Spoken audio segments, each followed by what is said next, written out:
السلام عليكم ورحمة الله وبركاته. بسم الله والحمد لله والصلاة والسلام على رسول الله صلى الله عليه وعلى آله وصحبه ومن والاه وبعد.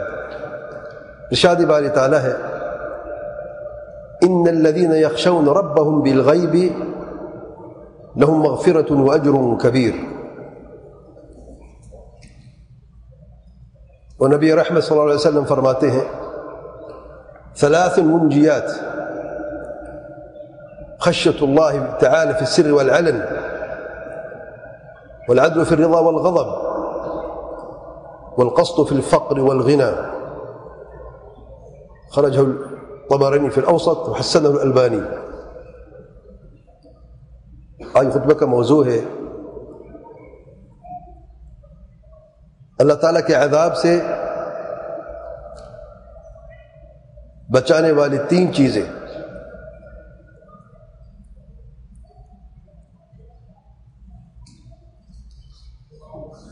یہ اللہ تعالیٰ کا اپنے بندوں پر خاص کرم ہے کہ اپنے بندوں کے لیے ہر وہ راستہ میسر فرمایا ہے جو جنت کی طرف آسانی سے لے کے جاتا ہے. اللہ تعالیٰ خوب جانتا ہے کہ یہ بندہ پر فطرت کے اعتبار سے ضعیف ہے، کمزور ہے، اور اس ضعف اور کمزوری کی وجہ سے یہ اپنے رب سے دور بھی ہو جاتا ہے اور اس دوری کی وجہ سے اپنے رب کی نافرمانی کر بیٹھتا ہے اور اللہ تعالیٰ کے عذاب اور پکڑ کا مستحق ہو جاتا ہے. تو اس رب کریم نے رحمان الرحیم اور ارحم الراحمین نے چند ایسی چیزیں بنائی ہیں جو اللہ تعالیٰ کے عذاب سے بچا دیتی ہیں اور دور کر دیتی ہیں. ان میں سے آج کی نشست میں تین چیزوں کا ذکر کرتے ہیں جو ایک حدیث میں ایک ساتھ بیان کی ہیں اللہ تعالیٰ کے پیارے پیغمبر علیہ الصلوۃ والسلام نے. مومن کا ایمان کا یہ تقاضا ہے اگر وہ سچا اور پکا مومن ہے اور اللہ تعالیٰ پر ایمان اس کا مضبوط ہے اور قوی ہے تو ان تین چیزوں کو اپنے دل کے کانوں سے سننا چاہیے، اچھی طرح سمجھنا چاہیے اور ان پر فوری عمل کرنا چاہیے. اور اگر ایسا نہیں ہے تو پھر یہ شخص اپنے ایمان کا جائزہ لے لے کہ اس کا ایمان کیسا ہے. اور یہ علامت ہے ایمان کی کمزوری یا مضبوطی کی. کس کا ایمان قوی ہے، کس کا ایمان ضعیف ہے، آپ اندازہ لگا سکتے ہیں ان چیزوں کو دیکھ کر اس شخص کی زندگی میں جو چیزیں اللہ تعالیٰ کے عذاب سے بچاتی ہیں کیا یہ شخص ان میں سے ہے جو بچنے والا اللہ تعالیٰ کے عذاب سے اور ان چیزوں کے خصوصی طور پر اہتمام کرنے والا ہے یا نہیں. میرے بھائی جو ہم اللہ تعالیٰ عذاب کی بات کرتے ہیں تو یاد رکھیں یہ دنیا و آخرت کی ناکامی کی بات ہو رہی ہے. دنیا میں بھی ناکامی، رسوائی اور ذلت ہے اور آخرت میں اس سے بڑھ کر ذلت اور رسوائی ہے اور ناکامی ہے. اللہ تعالیٰ کے عذاب سب سے بڑا عذاب جہنم کے عذاب ہے، نار جہنم ہے، نعوذ باللہ. اور دنیا میں اللہ تعالیٰ کی ناراضگی ہی کافی ہے کہ کوئی شخص اس دنیا میں چلتا پھرتا رہے لیکن اسے توفیق نہ ہو کسی بھی خیر عمل کی، اسے سکون نہیں ملتا. دنیا میں معیار مال و دولت کی کثرت نہیں ہے، اثر رسوخ شان شوکت نہیں ہے. اس دنیا میں خیر کا معیار اللہ تعالیٰ کی رضا ہے، اللہ تعالیٰ کی توفیق ہے. دل میں ایمان، اطمینان اور سکون ہے، اور یہ چیزیں مال و دولت سے حاصل نہیں ہوتی، نہ کثرت سے اولاد سے ملتی ہیں، اور نہ ہی دنیا میں کسی اثر رسوخ یا شان و شوکت سے ملتی ہے، یہ ایمان کی مضبوطی سے ملتی ہیں۔ جس کا ایمان مضبوط ہے اس کے دل میں اطمینان اور سکون بھی موجود ہے، اور جس کا ایمان کمزور ہے جو یا بے ایمان ہے اس کے دل میں کبھی آپ سکون محسوس نہیں کر سکتے، اور نہ ہی اس کی زندگی کوئی راحت آپ دیکھ سکتے ہیں۔ آئیے دیکھتے ہیں یہ کون سی 3 چیزیں ہیں جن کا ذکر اللہ تعالیٰ کے پیارے پیغمبر صلی اللہ علیہ وسلم نے فرمایا ہے، جو اللہ تعالیٰ کے عذاب سے بچانے والی ہیں۔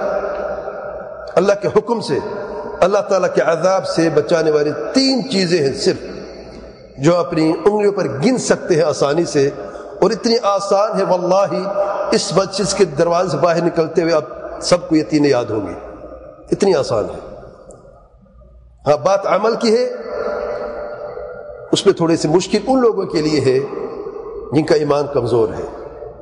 میں اللہ تعالیٰ سے دعا کرتا ہوں اللہ تعالیٰ ہم سب کو ان 3 چیزوں پہ عمل کرنے کی توفیق عطا فرمائے، اور اپنے عذاب سے اللہ تعالیٰ ہمیں نجات عطا فرمائے۔ سب سے پہلی چیز اللہ تعالیٰ کے عذاب سے بچانے والی، اللہ تعالیٰ کے پیارے پیغمبر صلی اللہ علیہ وسلم فرماتے ہیں 3 منجیات خشیت اللہ تعالی فی السر والعلانیہ۔ سب سے پہلی چیز ہے اللہ تعالیٰ کی خشیت سر اور علانیہ میں، پوشیدہ حالات میں اور علانیہ سر عام حالات میں۔ اور خشیت وہ خوف ہے جو آپ کو اللہ تعالیٰ کے قریب کر دیتا ہے۔ عام طور پہ آپ جس چیز سے ڈرتے ہیں آپ اس سے دور بھاگتے ہیں۔ خشیت یہ وہ اللہ تعالیٰ سے ڈر اور خوف ہے جس کی وجہ سے آپ اللہ تعالیٰ کی طرف دوڑتے ہیں، اس سے دور نہیں دوڑتے، اور اس کی اساس علم، محبت، تعظیم اور اجلال ہے اللہ تعالیٰ کا۔ علم کی اساس پر جو اللہ تعالیٰ کی عبادت کرتا ہے، اللہ کی تعظیم کرتا ہے، اللہ تعالیٰ کی معرفت کی بنیاد پر اللہ تعالیٰ کے حقوق جانتا ہے، اللہ تعالیٰ عظمت کو جانتا ہے۔ جب یہ مومن رب سے ڈرتا ہے تو اس کا رب اس شخص کی طرح نہیں ہوتا، اس کا ڈر اس شخص کی طرح نہیں ہوتا جس کا ایمان کمزور ہے، یا جس کی رب کی معرفت اور تعظیم یا جو قدر نہیں جانتے اللہ تعالیٰ کے، جیسا کہ اللہ تعالیٰ کا حق ہے۔ خشیت اللہ، اللہ تعالیٰ کی خشیت۔ لیکن 2 قسم کے لوگ ہیں، یہ اس کی 2 صورتیں ہیں، سمجھ لیں، پوشیدہ حالات میں اور علانیتاً۔ علانیتاً سرعام انسان اگر کوئی ایسا عمل کرنا چاہے، ایسا قول کہنا چاہے جس سے لوگ متنفر ہوں،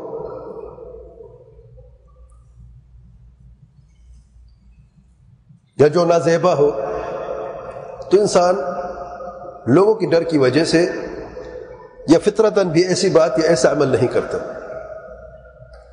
تو سرعام نافرمانی کرنے سے بچنا ایک کوئی بڑی بات نہیں ہے۔ چور بھی لوگوں کے سامنے چوری نہیں کرتا، زناکار بدکار لوگوں کے سامنے سرعام کوئی زناکاری بدکاری نہیں کرتا۔ اصل معاملہ ہوتا ہے جب کوئی شخص پوشیدہ حالت میں، جب اکیلا ہوتا ہے، رب کے سوا اسے کوئی دیکھنے والا نہیں ہوتا، تب کوئی نافرمانی سامنے آسان ہو کر اس کے سامنے آ جاتی ہے، تب وہ شخص کیا کرتا ہے؟ اگر وہ اللہ تعالیٰ کے ڈر کی وجہ سے، اللہ تعالیٰ کی تعظیم کرتے ہوئے، اللہ تعالیٰ کے معرفت کا حق ادا کرتے ہوئے اس نافرمانی سے اپنے آپ کو روک دیتا ہے، صرف اللہ کے لیے، اس سے نہیں کہ وہ قادر نہیں ہے، عاجز ہے، نہیں، وہ طاقت بھی رکھتا ہے نافرمانی کرنے کی، لیکن وہ اللہ تعالیٰ کے ڈر سے اس نافرمانی سے رک جاتا ہے۔ یہ اللہ تعالیٰ کی خشیت ہے پوشیدہ حالت میں۔ اور یہی خشیت جب علانیہ طور پہ سرعام بھی انسان اللہ سے ڈرتے ہوئے کوئی بات نہیں کرتا اس میں بھی خیر ہے، ورنہ معاشرے میں دیکھ اللہ تعالیٰ ہم سب پر رحم فرمائے، نافرمانیاں سر عام ہو رہی ہیں۔ ہم الگ خشیت کی بات کر رہے ہیں، بے پردگی دیکھیں عورتوں میں، داڑھی مرد کے لیے فرض ہے داڑھی رکھنا، حالت دیکھ لیں، میوزک موسیقی گانے بجانا جو وہ دیکھ لیں حرام ہے، معاشرے میں دیکھ لیں، بدکاریوں کے اڈے دیکھ لیں، سود کو دیکھ لیں، ظلم کو دیکھ لیں، معاشرے میں یہ چیزیں صرف پوشیدہ طریقے سے نہیں ہو رہی بلکہ اب سرعام ہونے لگی ہے، نعوذ باللہ۔ ہونا کیا چاہیے تھا؟ اللہ تعالیٰ کے عذاب سے بچنا ہے، اللہ تعالیٰ کی پکڑ سے ہم نے بچنا ہے، تو کرنا کیا چاہیے تھا؟ خشیت اللہ فی السر والعلن، پوشیدہ حالت میں بھی اللہ تعالیٰ سے ڈرنا ہے اور نافرمانی سے رک جانا ہے، اور سرعام بھی ان نافرمانیوں سے ہم نے دور رہنا ہے تاکہ معاشرہ بھی پاک ہو جائے ان نافرمانیوں سے۔ اور یاد رکھ، دو گناہ برابر نہیں ہوتے، ایک گناہ آپ چھپ کے کرتے ہیں اور وہی گناہ آپ لوگوں کے سامنے سر عام کرتے ہیں۔ زیادہ تر کون سا گناہ اللہ تعالیٰ کے ہاں زیادہ قابل پکڑ و قابل عذاب ہے؟ علانیہ والا جو سر عام آپ کرتے ہیں۔ اللہ تعالیٰ کے پیارے پیغمبر صلی اللہ علیہ وسلم فرماتے ہیں کل امت عافی الا المجاہرون، میری امت سارے عافیت میں مگر ان لوگوں کے جو سر عام گناہ کرتے ہیں۔ ایک شخص جو ہے چھپ کے شراب پیتا ہے، اس کو اگر اس کی حد تک ہے، جو سر عام شراب پیتا ہے، اور تیسرا اس کی طرف دعوت بھی دیتا ہے، چوتھا اس کا کاروبار بھی کرتا ہے، کیا سب برابر ہے؟ نہیں، واللہ برابر نہیں ہے۔ اسی طریقے سے دوسرے گناہ دیکھ لیں آپ، خشیت اللہ فی السر والعلن، جب اللہ تعالی خشیت کسی معاشرے میں کم ہو جاتی ہے اور وہ معاشرہ سر عام گناہوں کی طرف چلا جاتا ہے تو سارے کا سارا معاشرہ اللہ تعالیٰ کے عذاب کی طرف چلا جاتا ہے۔ یہ تو اللہ تعالیٰ کا کرم ہے، واللہ ارحم الراحمین کی رحمت ہے کہ ابھی بھی صحت ہے، عافیت ہے، امن و امان ہے اور خیر موجود ہے ہماری زندگی میں۔ ورنہ معاشرے تو یہ حالت ہے نعوذ باللہ کہ کبھی بھی اللہ تعالیٰ کا عذاب نازل ہو سکتا ہے۔ اور دیکھ لیں کتنے ایسے مسلمان ملک ہیں جو اس وقت اللہ کی پکڑ، اللہ کے عذاب میں ہیں، کتنی ہیں؟ اللہ تعالیٰ ہم سب پہ رحم فرمائے۔ ان کے لیے اگر سنبھل جاتے ہیں گناہوں کا کفارہ ہے، عذاب نازل ہو گیا ہے، جو توبہ کر رہے ہیں اور راہ راست پر آ گئے ہیں، ان کے لیے گناہوں کا کفارہ ہے، اللہ کی آزمائش ہے، اور دوسروں کے لیے عبرت ہے کہ کہیں ان پر اللہ تعالیٰ کا عذاب نازل نہ ہو، وہ سنبھل جائیں اور رب کی نافرمانی سے رک جائیں۔ اور اللہ تعالیٰ کی خشیت اللہ تعالیٰ نے جو بیان فرمائے بڑے پیارے انداز میں اپنے پیاروں کا ذکر فرماتے ہوئے، ان الذین یخشون ربهم بالغیب، کیا ہے ان کے لیے؟ وہ جو اپنے رب سے ڈرتے رہتے ہیں، خشیت کرتے رہتے ہیں غیب سے، بالغیب پوشیدہ حالات میں، لہم مغفرۃ واجر کبیر، ان کے لیے مغفرت ہے اور اجر نہیں ہے۔ کون سا اجر ہے؟ اجر کبیر ہے۔ آپ جانتے ہیں اللہ کی مغفرت کا کیا معنی ہے؟ یعنی اللہ تعالیٰ نے اس بندے کی گناہ معاف کر دیے ہیں اور گناہوں سے پاک ہے، مغفرت ہے، اور اجر کبیر عطا فرمایا ہے، اپنی جنت میں اسے داخل کر دیا ہے۔ دنیا میں وہ باعزت مسلمان ہے، شرف والا ہے، عزت والا ہے، اور آخرت میں یہی شرف اور عزت اسے ملے گی، اور اسے اللہ تعالیٰ اپنی سب سے بڑا انعام جنت، اللہ تعالیٰ کی جنت جو ہے، یہ شخص اس میں داخل ہو جائے گا۔ اس نے کیا دنیا میں؟ یخشون ربهم بالغیب، اپنے رب سے ڈرتے رہے ہیں، رب کی خشیت پر عمل کرتے رہے ہیں۔ دنیا میں آئے جیسے دوسرے لوگ کروڑوں لوگ موجود ہیں، لیکن ایک خاص قسم کے لوگ ہیں اپنے رب سے ڈرتے رہے ہیں، رب کی نافرمانی سے دور رہے ہیں۔ بشر ہے، پاؤں پھسل جاتا ہے، شیطان غالب آ جاتا، شہوت غالب ہو جاتی ہے، لیکن فوراً توبہ کر لیتے ہیں کیونکہ رب سے ڈرتے ہیں۔ مطلب یہ نہیں ہے کہ فرشتے بن گئے ہیں، اب ان سے کبھی گناہ نہیں ہوگا، یہ مطلب ہرگز نہیں ہے۔ مطلب یہ ہے کہ اللہ تعالیٰ کا ڈر ہمیشہ دل میں رہتا ہے۔ کبھی ایمان کمزور ہو جاتا ہے، کبھی شہوت غالب ہو جاتی ہے، بشریت کا تقاضا ہے۔ اگر کبھی ایسا ہو جاتا ہے تو ہر درمی کا شکار نہیں ہوتے، بلکہ اپنا سر جھکا کے رب کی بارگاہ میں توبہ کرتے، استغفار کرتے ہیں اور گناہ سے دور ہو جاتے ہیں، کیونکہ ان کا رب ان کو دیکھ رہا ہے۔ وہ اپنے رب کے عذاب سے بچنا چاہتے ہیں اور اس پر عمل کرنے والے بھی ہیں۔ اللہ تعالیٰ کی خشیت کے لیے ایک بنیادی شرط ہے، جو اس پر عمل کرنا چاہتا ہے تو اسے ایک کام کرنا چاہیے۔ کیا کرنا ہے؟ اللہ تعالیٰ کی صحیح معرفت حاصل کرنی چاہیے، اور اس کے لیے دین اسلام کی معرفت آپ کو حاصل کرنی پڑے گی۔ اللہ تعالیٰ کے حقوق کیا ہے ہمارے اوپر، اللہ تعالیٰ کے مخلوق کے کیا حقوق ہے ہمارے اوپر۔ جس نے یہ جان لیا ہے اس کے لیے خشیت آسان ہو جاتی ہے۔ اللہ تعالیٰ کا ارشاد ہے انما یخشی اللہ من عبادہ العلماء، اللہ تعالیٰ سے ڈرنے کا حق ادا کرنے والے لوگ کون ہیں؟ علماء ہیں۔ وہ کیسے؟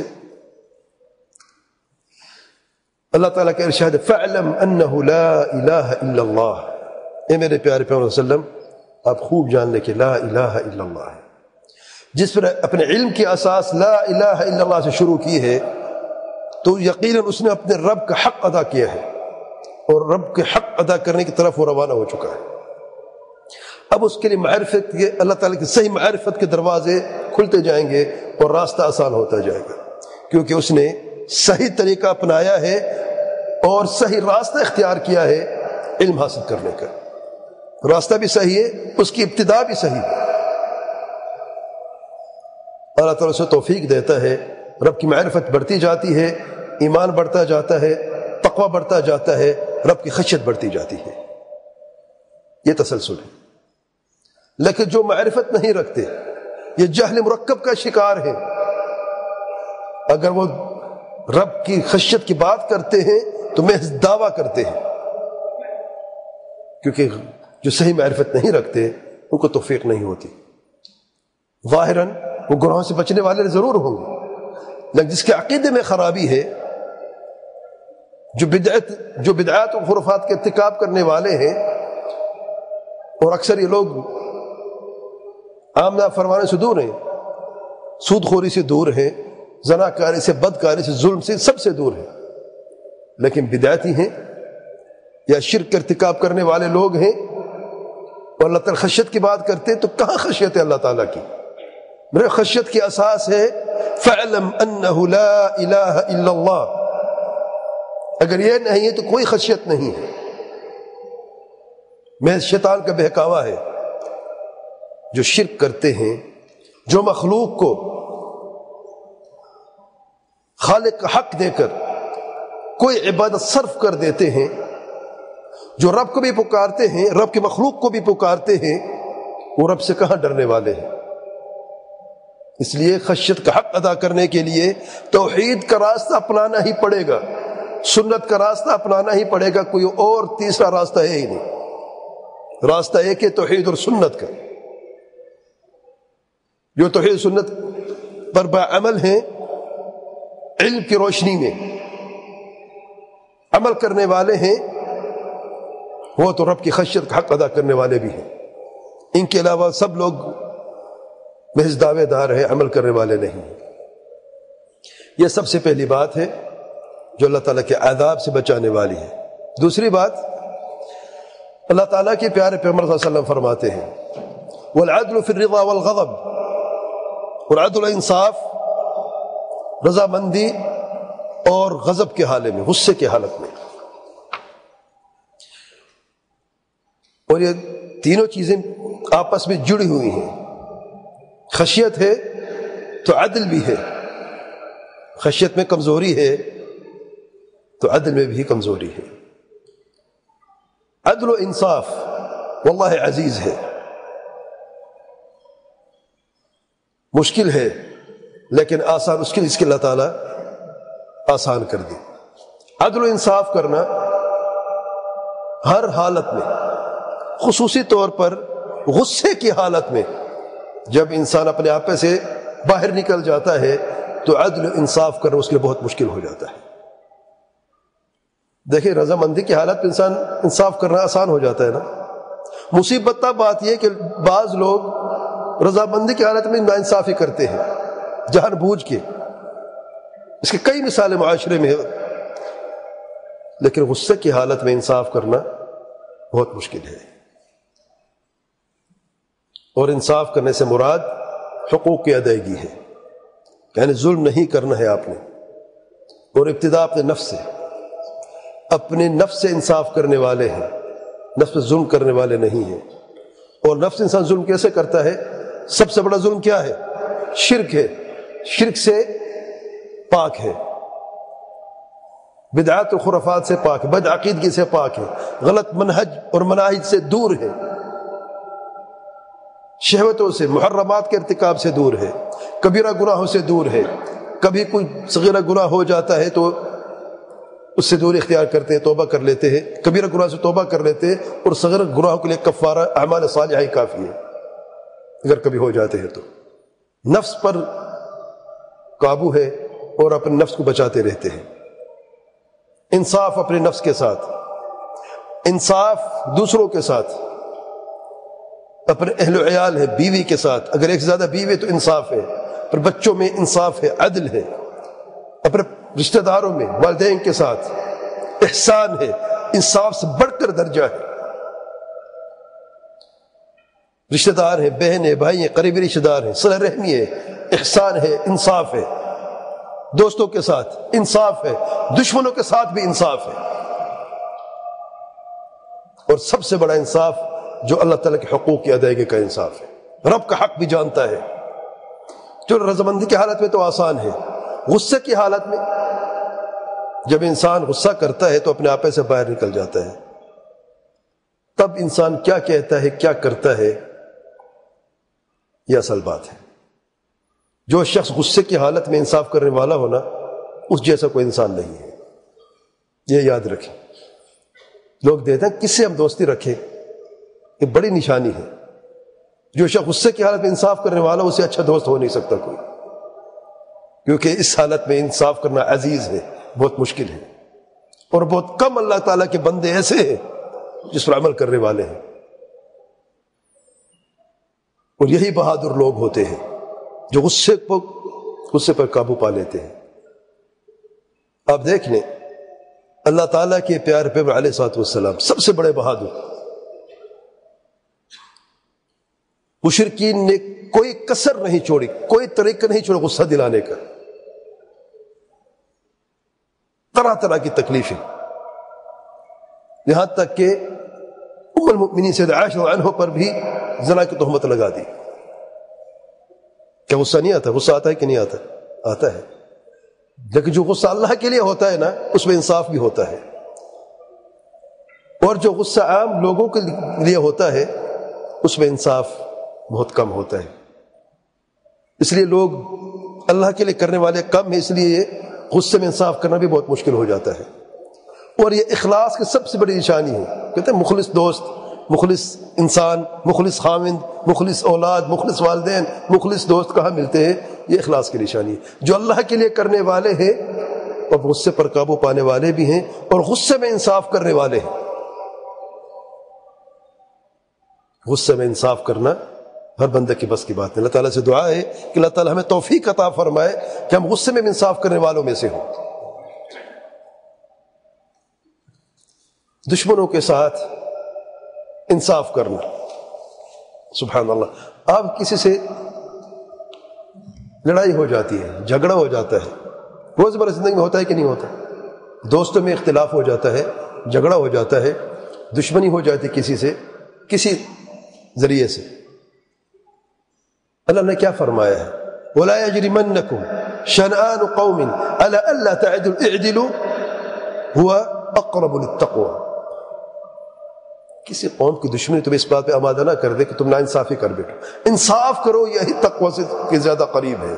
انصاف کرنا دشمنوں کے ساتھ۔ سبحان اللہ۔ میرا سوال یہ ہے، کیا ہم اپنے پیاروں کے ساتھ انصاف کرنے والے ہیں؟ غصے کی حالت کو چھوڑیں، رضامندی کی حالت میں کیا ہم انصاف کرنے والے ہیں؟ کتنی خطرناک باتیں ہیں۔ اور معاشرے میں دیکھ لیں، میاں بیوی کے جھگڑے دیکھ لیں، بچوں کا والدین کے ساتھ تعلق دیکھ لیں۔ میں احسان کی بات کر رہا ہوں، والدین کا حق احسان کا ہے، والدین کے حق احسان کا ہے، بدلہ نہیں ہے۔ رشتہ داروں کے ساتھ بدلہ نہیں ہوتا، وہ صلہ رحمی نہیں ہے۔ رشتہ داروں کے ساتھ احسان کیا جاتا ہے، اگر وہ توڑتے تو آپ جوڑتے ہیں، وہ دور کرتے آپ قریب کرتے ہیں، یہ صلہ رحمی ہے۔ اور اس کو توڑنا ظلم ہے، ناانصافی ہے، یہ نافرمانیاں۔ اپنے نفس پر ظلم کریں، نفس سے ظلم کرنا، دوسروں پر ظلم کرنا، دوسروں کا حق کھانا، اللہ تعالیٰ ظالم کو ڈھیل دیتا ہے، لیکن جب پکڑتا ہے اسے چھوڑتا نہیں ہے۔ ان اللہ لیملی للظالم واذا اخذہ لم یفلتہ، ڈھیل دیتا ہے ظالم کو۔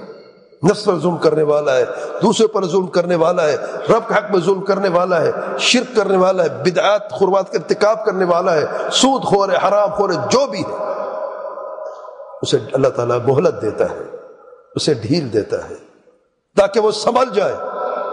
اگر نہیں سنبھلتا تو رب جب اسے پکڑتا ہے تو اسے پہ چھوڑتا نہیں، یعنی رب کے عذاب میں ایسے مبتلا ہوگا وہ کبھی نکل نہیں پائے گا۔ فرعون کو دیکھ لیں، کیا دعویٰ کیا تھا؟ انا ربکم الاعلی، اور نہتے بنی اسرائیل ضعفاء کمزوروں پر وہ رحیم فرماتے 600 سال تک ان کو تکلیف و عذاب ملتا رہا۔ جو سب سے آخر والے فرعون تھا، کیونکہ فرعون لقب ہے مصر کے بادشاہ کا، ظلم و ستم مسلسل آتا رہا، اور ان کی تعداد 6 لاکھ کے قریب تھی بنی اسرائیل کی، مصر میں اس زمانے میں۔ عذاب کس طریقے سے مسلط کرتا تھا بنی اسرائیل پر؟ یذبح ابناءہم ویستحیی نساءہم، نرینہ چھوٹے نرینہ بچوں کو ذبح کر دیتا تھا اور ان کی بچوں کو، عورتوں کو چھوڑ دیتا تھا۔ اتنی بڑا کبھی ظلم کبھی سنا ہے، کبھی دیکھا ہے؟ نعوذ باللہ۔ میرے بھائی روکنے کھڑے ہو جاتے سن کر، جن کے ساتھ یہ ہوتا ہوگا کہ کیا حالت ہوتی ہوگی۔ اللہ نے ڈھیل دی ہے۔ بنی اسرائیل اللہ تعالیٰ کے مومن بندے تھے کہ نہیں؟ اپنے زمانے کے سب سے بہترین لوگ تھے، لیکن مسلط کون تھا؟ یہ ظالم تھا، یہ کافر و جابر تھا، جس نے نافرمانی کی حدیں پار کر دی، طغیانی کی حدیں پار کر دی۔ اذهب الى فرعون انه طغى، سبحان اللہ۔ کیسے ہلاک ہو یہ شخص؟ آج لوگ کہتے ہیں، مثال انڈیا کی حالت کو دیکھ لیں، کافی مسلط ہے، کشمیر میں دیکھ لیں، اور انڈیا پہ پوری حالت دیکھ لیں، میرے فرعون کو دیکھ لیں۔ مومنوں کا کیا حال تھا؟ آج کشمیر کی حالت اچھی نہیں، ہم سب جانتے ہیں، ظلم ستم ہو رہا ہے، لیکن کیا ایسا ہو رہا ہے جیسے اس زمانے ہوتا تھا؟ کیا بچوں کو نرینہ بچوں کو پکڑ ذبح کیا جا رہا ہے؟ یہاں تک تو الحمدللہ معاملہ نہیں پہنچا، اللہ کرے ایسا کبھی نہ ہو۔ میں یہ کہہ رہا ہوں کہ اس زمانے میں دیکھیں کیا حالت تھی، تعداد میں کم نہیں تھے، کوئی جلوس نکلا، کوئی ریلی نکلی، کوئی باہر نکلے، کوئی کسی نے کچھ کیا، اگر یہ 6 لاکھ اکٹھے ہو کر حملہ کر دیتے تو لشکر کتنا تھا فرعون کا؟ کیا کرتے؟ اللہ کا حکم کیا تھا؟ صبر کرنا ہے۔ اللہ تعالیٰ کے پیارے پیغمبر موسیٰ علیہ السلام نے کیا تعلیمات دی ہیں؟ اللہ تعالیٰ سے ڈرو، توحید کا راستہ اپناؤ، اقامت الصلاۃ، نماز کو قائم کرو، موحد اللہ تعالیٰ سچے پکے بندے بنو۔ انہوں نے کیا فرمایا؟ والعاقبۃ للمتقین، عاقبت متقین کے لیے ہے۔ سبحان اللہ۔ کیا سنبھل گیا؟ فرعون نہیں سنبھلا. اللہ نے پھر مہلت دی ہے. 9 آیات بینات، 9 مختلف قسم کے معجزے اپنی آنکھوں سے دیکھے، اور ہر وقت کہتا ٹھیک ہے میں بنی اسرائیل کو چھوڑ دیتا ہوں، پھر مکر جاتا تھا. آخر میں تنگ آ گیا، اسے رہا نہیں گیا، اس نے کہہ دیا کہ جاؤ، اور پھر مکر گیا اور اس کے ہلاکت کا وقت آ گیا. اللہ تعالیٰ فرماتے ہیں اپنی جنات اور نعیم اور محلات اور باغات کو خود چھوڑے اور روانہ ہوئے سمندر کی طرف پیچھا کرتے ہوئے. سبحان اللہ. سامنے سمندر ہے، سمندر میں ڈوب کر مرنا موت ہے سامنے، پیچھے فرعون کا لشکر ہے، دونوں طرف موت ہے. کیا کہا بنی اسرائیل نے؟ اننا مدرکون، ہے ہم ہلاک ہو گئے. قال کلا ان معی ربی سیہدین، ہرگز نہیں. کس نے کہا ہم ہلاک ہو گئے؟ یہ ایمان ہے، میرے ساتھ میرا رب ہے، میرے لیے آسان راستہ فرمائے گا. سبحان اللہ. دونوں طرف، ہر طرف موت ہے. اللہ تعالیٰ پر یقین ہے کہ آسان راستہ رب کی طرف سے ہے. اے موسیٰ لاٹھی پانی میں مارا، سمندر میں، صرف وہی لاٹھی پانی میں ماری اور یہ سمندر کھل گیا. کالطود العظیم. کبھی دیکھے پانی کا پہاڑ دیکھے، کبھی سمندر کا پہاڑ بنے ہوئے، سمندر کا پانی یوں کھل گیا پہاڑ کی طرح، اور راستہ خشک، طریقا یبسا، کیچڑ بھی نہیں. کہ اللہ تعالیٰ کا حکم ہے، اور سب چلے گئے. یہاں تک کہ آخری جانور جو تھا ان کا وہ بھی پار ہو گیا. فرعون اور اس کا لشکر سب ڈوب کے مر گئے. سبحان اللہ. کیسے کامیابی ملی؟ کہاں سے کامیابی ملی؟ صبر ہے، انصاف ہے، رب کی فرما برداری ہے، اپنے نبی کی تعلیمات پر عمل کرنا ہے. رب کی طرف سے نجات ہو گئی. آج لوگ کہتے ہیں نکلو باہر، کیا ملتا ہے؟ اللہ تعالیٰ سب پر رحم فرمائے. وجہ کیا ہے؟ یہ معاشرے میں مسلمانوں پر کیوں یہ ذلت مسلط ہے؟ اپنے گریبان پر یہ اپنے گریبان میں یہ مسلمان جھانک کر دیکھ لے کہ وہ رب سے قریب ہے یا دور ہے، رب کا کتنا فرما بردار ہے. کہیں نعوذ باللہ اللہ تعالیٰ کے عذاب کی دعوت ہم خود تو نہیں دے رہے، نعوذ باللہ. اللہ سب پر رحم فرمائے. الغرض دوسری بات العدل فی الرضا والغضب.